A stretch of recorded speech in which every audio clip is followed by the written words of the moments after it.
ನಮಸ್ಕಾರ. ಕ್ರಾಂತಿಭೂಮಿ world thinkers ನಲ್ಲಿ ಸ್ವಾಗತ. ನಾನು ಪೂಜಾ ಎಸ್ಪಿ.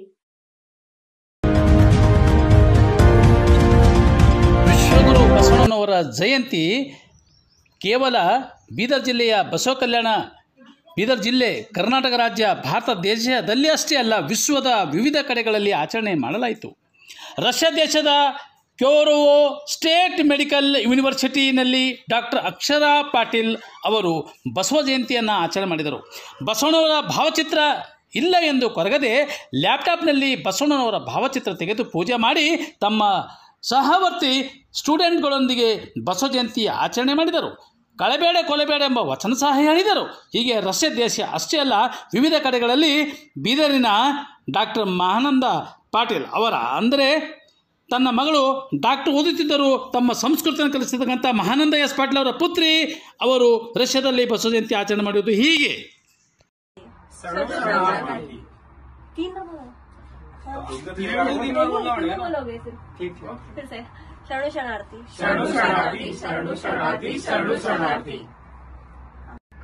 ಕೊಲಬೇಡ ಬಿಸಿ ನುಡಿಯಲು ಬೇಡ, ಮುನಿಯಬೇಡ, ಅನ್ಯರಿಗೆ ಅಸಪ್ಪೇಡ ಬೇಡ, ತನ್ನ ಬಣ್ಣಿಸಬೇಡ, ಇದಿರ ಹಳಿಯಲು ಬೇಡ, ಇದೇ ಅಂತರಂಗ ಶುದ್ಧಿ, ಇದೇ ಬಹಿರಂಗ ಶುದ್ಧಿ, ಇದೇ ನಮ್ಮ ಕೂಡಲ ಸಂಗಮ ದೇವನಲಿಸುವ ಪರಿ. ತಂದೆ ನೀನು, ತಾಯಿ ನೀನು, ಬಂಧು ನೀನು, ಬಳಗ ನೀನು, ನೀನಲ್ಲದೆ ಮತ್ತಾರು ಇಲ್ಲವಯ್ಯ ಕೂಡಲ ಸಂಗಮ ದೇವ. ಹಾಲಲ್ಲದು ನೀರಲ್ಲದು ನಿಮ್ಮ ಧರ್ಮವಯ್ಯ. ಶರಣಾರ್ಥಿ ಎಲ್ರಿಗೂ ಬಸವ ಜಯಂತಿಯ ಹಾರ್ದಿಕ ಶುಭಾಶಯಗಳು. ನಾನು ಅಕ್ಷರಾ ಪಾಟೀಲ್ ಕೆಂಬೆರವ ಸ್ಟೇಟ್ ಮೆಡಿಕಲ್ ಯೂನಿವರ್ಸಿಟಿಯಲ್ಲಿ ಓದ್ತಾ ಇದ್ದೀನಿ, ರಷ್ಯಾ ಅಲ್ಲಿ. ನಾನು ಮೆಡಿಕಲ್ ಸ್ಟೂಡೆಂಟ್. ಇವತ್ತು ನಾವು ಬಸವ ಜಯಂತಿನ ಆಚರಿಸ್ತಾ ಇದ್ದೀವಿ. ನಮ್ಮ ಹತ್ರ ಫೋಟೋ ಇಲ್ಲ ಅಂತ ಲ್ಯಾಪ್ಟಾಪ್ ಅಲ್ಲಿ ಓಪನ್ ಮಾಡಿ ಪೂಜೆ ಮಾಡ್ತಾ ಇದ್ದೀವಿ. ಧನ್ಯವಾದಗಳು.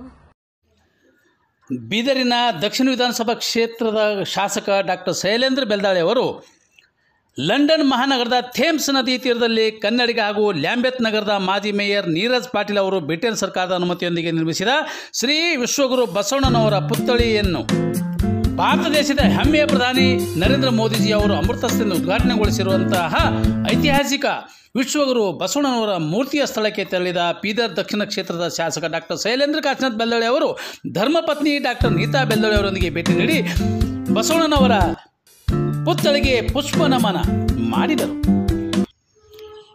ಅನುಭವ ಮಂಟಪ ಸಮಿತಿಯ ಅಧ್ಯಕ್ಷ ಭಾರಕಿ ಹಿರೇಮಠ ಸಂಸ್ಥಾನದ ನಾಡೋಜ ಮಗಚ ಡಾಕ್ಟರ್ ಬಸವಲಿಂಗ ಪಟ್ಟದೇವರು, ಪೀಠಾಧಿಪತಿ ಗುರುಬಸವ ಪಟ್ಟದೇವರು, ಜೈ ಭಾರತ ಮಾತಾ ಸೇವಾ ಸಮಿತಿಯ ರಾಷ್ಟ್ರೀಯ ಸಂಸ್ಥಾಪಕ ಅಧ್ಯಕ್ಷ ನಿಲುಗುಡಿ ಮಲ್ಲಯ್ಯಮೂರ್ತಿ ಅವರ ನೇತೃತ್ವದಲ್ಲಿ ಬಸವ ಜಯಂತಿ ಆಚರಣೆ ಕಾರ್ಯಕ್ರಮಗಳು ಅಲ್ಲಲ್ಲಿ ನಡೆದವು.